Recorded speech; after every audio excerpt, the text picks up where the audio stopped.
시청자 여러분 안녕하십니까? VOA 뉴스투데이 시작합니다. 전 세계 많은 나라가 신종 코로나 변이 오미크론 바이러스 여파로 전통적인 새해 기념 축제와 불꽃놀이 행사를 대부분 취소한 가운데 북한이 예외적으로 대규모 새해 축하 행사를 열었습니다. AP와 로이터 등 외신들은 2년 가까이 국경을 봉쇄하고 세계에서 에리트레아와 함께 주민들에게 백신을 전혀 공급하지 않고 있는 북한 정부가 대규모 새해 축하 행사를 열었다며 관심 있게 전했습니다. 북한 관영 조선중앙TV는 앞서 31일 밤 11시부터 평양 김일성 광장에서 열린 새해 신년 경축 공연을 중계했으며 많은 인파가 광장에 빼곡히 운집한 가운데 여러 예술단체의 공연과 불꽃놀이 행사를 진행했습니다. 한국연합뉴스 등 언론들은 영하 10도의 강추위 속에서 행사가 열렸다며 북한 지도부가 심각한 경제난 속에서 내부 결속을 강화하고 민심을 달래며 희망적 분위기를 연출하려는 선전 의도로 풀이했습니다. 미국 NBC 방송은 북한과 대조적으로 이웃인 한국에서는 전통적인 보신각 제아이중 타종식이 2년 연속 온라인 행사로 진행됐고 여러 해돋이 장소가 폐쇄됐으며 4인 이상 사적 모임을 제한하는 엄격한 거리두기 조치를 2주 더 연장했다고 전했습니다. 북한 지도부가 코로나와 정치적인 이유 등으로 세계에서 유일하게 2년 가까이 국경을 봉쇄하면서 지난해 무역뿐 아니라 외부 정보 유입도 거의 막힌 것으로 나타났습니다. 특히 한류가 올해도 전 세계적으로 인기를 지속했지만 북한 정권은 그 어느 때보다 사상 통제와 처벌을 강화해 주민들의 의식이 더 고립됐고 한국 정부의 대북전단 금지법이 이를 더 부추겼다는 비판도 나오고 있습니다. 안소영 기자가 보도합니다. 한국의 이민복 북한 동포 직접 돕기 운동 대북 풍선단장이 2021년 한 해를 되돌아보며 자신의 인터넷 사회관계망 서비스에 올린 글입니다. 전 세계에서 라디오와 인터넷이 차단된 유일한 국가, 북한에 사는 주민들은 21세기 노예나 마찬가지라며 한국 정부의 대북전단 금지법 시행은 그나마 이들에게 보낼 수 있었던 희망의 메시지조차 막아버렸다는 내용입니다. 북한이 코로나 등을 이유로 국경을 봉쇄하고 외부와의 인적, 물적 교류를 차단한 지 거의 2년. 북한 지도부는 전 세계 인기몰이의 중심이었던 한국 드라마와 영화, 음악 등 한국 문화 콘텐츠가 북한에 들어오지 못하도록 그 어느 때보다 안간힘을 쏟았습니다. 한류로 불리는 한국 문화 유입이 북한 주민들의 의식 등 비판적 사고 능력을 키워 체제를 흔들 수 있다는 우려 때문입니다. Because of COVID, because of sanctions and things like that, the country is really kind of on a knife's edge in terms of the regime's control of the population. Of course, anything coming in from the outside world, especially from South Korea, is going to be a potential threat to the regime. They're going to see it in a very negative light.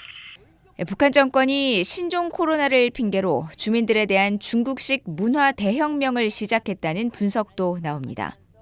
지난 10년간 북한의 장마당이 운영되면서 많은 분들이 이제 해외에서 들어오는 정보들을 보고 또 한국의 드라마나 영화 또 해외 다른 영화들을 보면서 북한이 지금까지 북한 주민들한테 세뇌교육을 시켰던 사회주의가 최고 지상낙원이라는 이것이 다 거짓임을 북한 주민들이 많이 깨달았기 때문에 이제 북한 정권 자체가 이제 한국 문화로 이제 북한 주민들이 또 다른 자유 세계를 맛보는 것을 두려워하고 있거든요. 북한 정권이 한국 문화 콘텐츠를 유입 배포하는 주민을 처형하고 단지 시청했다는 이유만으로도 최대 15년형의 노동교화형을 선고하는 반동사상 문화배격법, 청년들의 사상을 억누르는 청년교양보장법 등을 채택한 것도 이 때문이라는 지적입니다.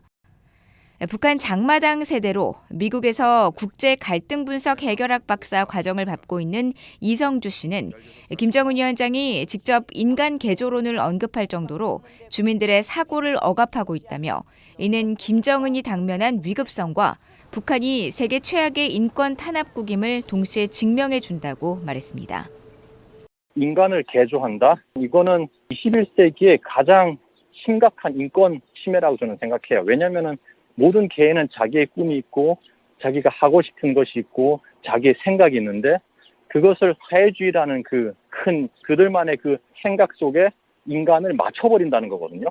그렇게 했을 때 이거는 개인의 그 인권을 무참히 짓밟겠다는 거예요. 그리고 수령 독재를 위해서 개인들의 인권은 없어져도 된다를 그냥 공식적으로 선포한 거라고 저는 생각을 해요.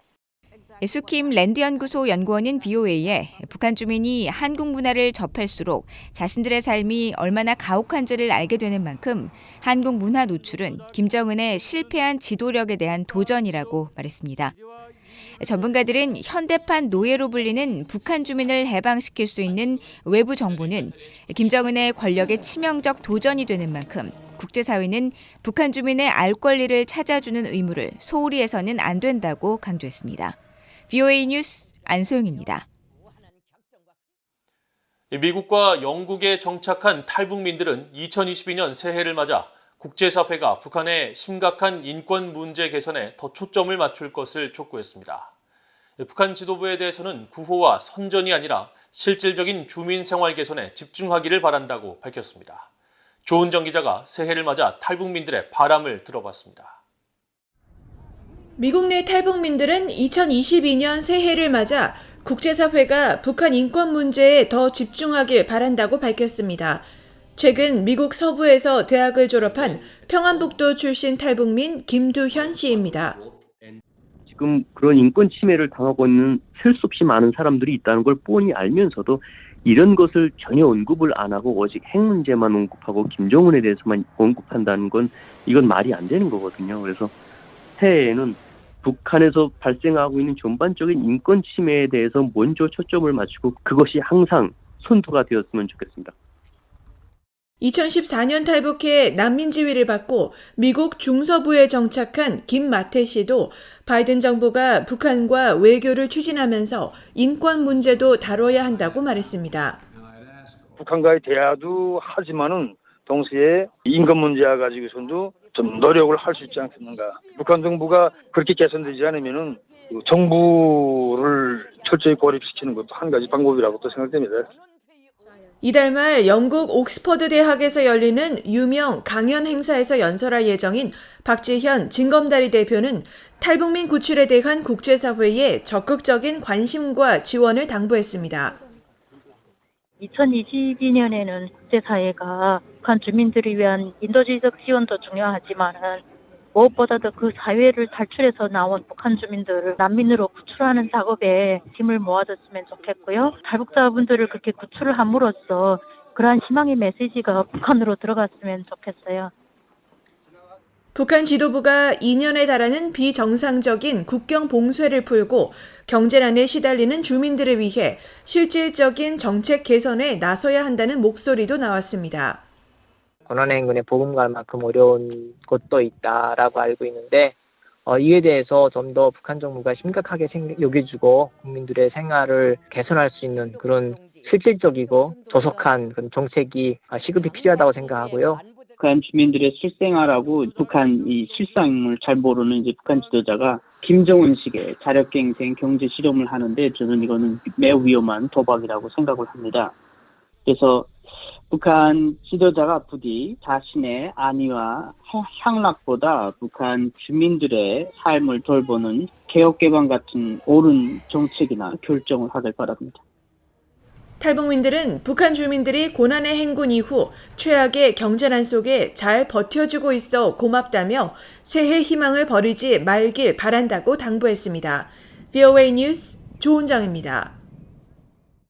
미국과 한국이 종전선언 문안에 사실상 합의했다는 정의용 한국 외교부 장관의 발언이 최근 다시 나온 가운데 전문가들은 종전선언 합의와 별개로 양국 간 입장차는 여전하다고 지적했습니다. 박원군 이화여대 북한학과 교수는 VOA에 미국은 주한미군이나 유엔군 사령부의 위상, 미한 연합훈련의 필요성을 놓고 북한에 논란의 빌미를 줄 수 있는 내용은 받아들일 수 없다는 입장이었기 때문에 합의 문안도 그 같은 내용을 바탕으로 만들어졌을 것으로 관측했습니다. 민간 연구기관인 한국국가전략연구원 신범철 외교안보센터장도 미한 간 정치적 선언 수준의 문안 합의는 어려운 일이 아니라면서 합의와 별개로 종전선언이 성사되기까지 어려운 과정은 그대로 남아있는 셈이며 북한의 반대나 중국의 입장 등을 전체적으로 고려할 때 문재인 정부 임기 내 종전선언은 힘들 것으로 전망했습니다. 한국 정부 산하 국책연구기관인 통일연구원 조한범 선임연구위원은 미국의 대북 정책과 종전선언은 북한의 실질적 비핵화에 초점을 맞추고 있고 북한 정권은 대북 적대시 정책과 이중기준 철회를 전제 조건으로 내세우는 만큼 미한 간 문안 합의와 별개로 미국과 북한 간 입장차도 여전하다고 지적했습니다.